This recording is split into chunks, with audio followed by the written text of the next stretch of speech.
Si Melira ay anak ng isang mataas na ranggong maharlika. Ngunit sa kabila ng kanyang katayuan, palagi siyang minamaliit ng mga tao. Iniiwasan siya at tinitingnan ng may disgusto. Sinasabing hindi siya karapat-dapat maging isang noble, lahat dahil sa kanyang kakaibang hilig, ang pagluluto at pagkain ng karne ng mga halimaw. Nagbago ang kanyang kapalaran nang makilala niya ang isang lalaking nagngangalang Aristide, na kinatatakutan sa buong lupain dahil sa kanyang kilalang titulo bilang Blood Mad Duke. Nagsimula ang kwento nang pilitin siya ng kanyang madrasta na maghanap ng mapapangasawa sa loob ng isang taon. Kung hindi, ipapadala siya sa isang kumbento. Determinado siyang iwasan ang kapalarang iyon, kaya dumalo si Melira sa isang royal banquet upang makahanap ng angkop na kapareha. Ngunit dahil sa kanyang masamang reputasyon, lubos siyang binalewala ng mga maharlika. Dahil dito, lumipat siya sa bahagi ng mga kabalyero. Umaasang mas may tsansa siyang makahanap ng taong tatanggap sa kanya. Ngunit bigla na lamang may lumitaw na halimaw at inatake ang lugar. Kumalat ang takot habang nagsisigawan at nagtatakbuhan ang lahat. Sinubukan ding tumakas ni Melira, ngunit napansin niya ang isang matandang mag-asawa na Natamba. Walang pag-aalinlangan. Tumakbo siya upang tulungan ang mga ito. Sa kasamaang palad, papalapit na ang halimaw, kaya napilitan siyang gumawa ng isang desperadong desisyon. Sinubukan niyang ilayo ang halimaw upang maprotektahan ang mag-asawa. Alam niyang hindi niya ito matatakasan, kaya inihanda niya ang sarili sa kamatayan, iniisip na kahit papaano ay ligtas ang dalawa. Ngunit bago pa siya ma-atake, biglang may lalaking sumulpot at pinatay ang halimaw sa isang iglap. Nabigla ang lahat, nang makilala nila ito, muling bumalik ang takot, siya si Aristide. Ang kilalang Blood Mad Duke, isang lalaking walang sino man ang nangangahas lapitan.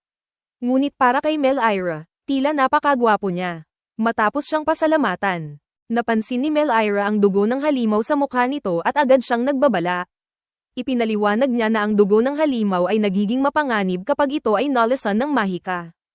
Habang ang dugo ng buhay na halimaw ay ligtas, kapag ito ay nadumihan ng mahika, maaari itong magdulot ng lagnat o matinding pananakit ng tiyan kapag nalunok. Nagulat si Aristide at nagtaka kung paano niya nalaman ang mga iyon. Inabot niya si Melira ng isang bote ng purified water at sinabing inumin niya ito bilang pag-iingat, kahit hindi siya sigurado kung naapektuhan ito. Napansin din niya ang dugo sa damit ni Melira at inanyayahan siyang sumama upang magpalit ng damit, ngunit magalang itong tumanggi. Nagtaka si Aristide at tinanong kung hindi ba siya nababahala sa dugo. Ngumiti lamang si Melira at sinabing hindi iyon nakakabahala, dahil mas malala pa ang naranasan niya noong nagkatay siya ng halimaw noong nakaraang linggo. Lubhang nagulat si Aristide sa kanyang sagot. Dahil sa kanyang interes, tinanong niya ang pangalan nito. Ipinakilala ni Melira ang sarili bilang anak ni Count Maral Raid.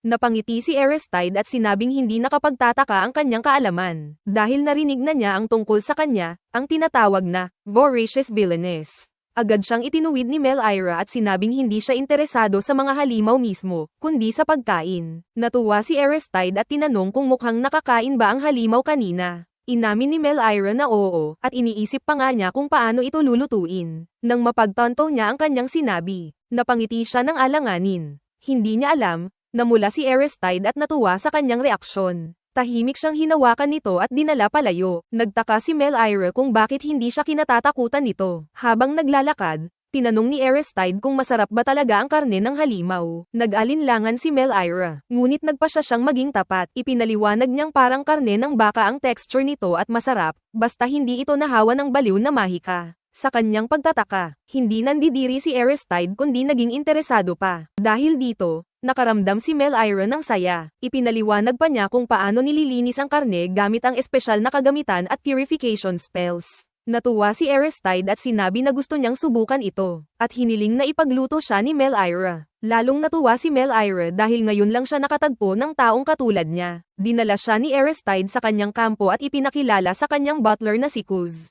Habang naghihintay, naghanda si Aristide ng tubig upang maghugas sila. Nahihiya si Melira ngunit sumunod din kalaunan. Habang nag-uusap, sinabi ni Melira na gusto niyang maging malakas tulad niya. Pinangiti siya ni Aristide at sinabing siya na ang bahala sa laban. Tinanong niya kung ano ang gusto nitong subukan, at nangako siyang huhulihin iyon. Masayang naglista si Melira ng mga gusto niyang matikman. Ngunit naputol ang kanilang sandali nang pumasok si Kuz at pinagsabihan si Aristide. Pagkatapos magpalit ng damit, nagulat si Melira nang ibigay ni Aristide ang ulo ng halimaw bilang regalo. Nabigla ang lahat, ngunit para kay Melira, ito ang perpektong regalo. Bago siya umalis, nangako si Aristide na sa susunod ay ibibigay niya ang buong halimaw. Ngumiti si Melira at sinabing mas mabuti kung buhay itong mahuhuli. Tinanggap ito ni Aristide bilang hamon. Bilang kapalit, binigyan niya si Aristide ng jerky mula sa isang bihirang halimaw. Tinanggap ito ni Aristide at agad tinikman, pati si Kuz. Nagulat silang pareho dahil napakasarap nito. Sa kanyang pag-uwi, hindi mapigilan ni Melira ang pag-iisip kay Aristide. Hindi ito katulad ng nakakatakot na imahe nito.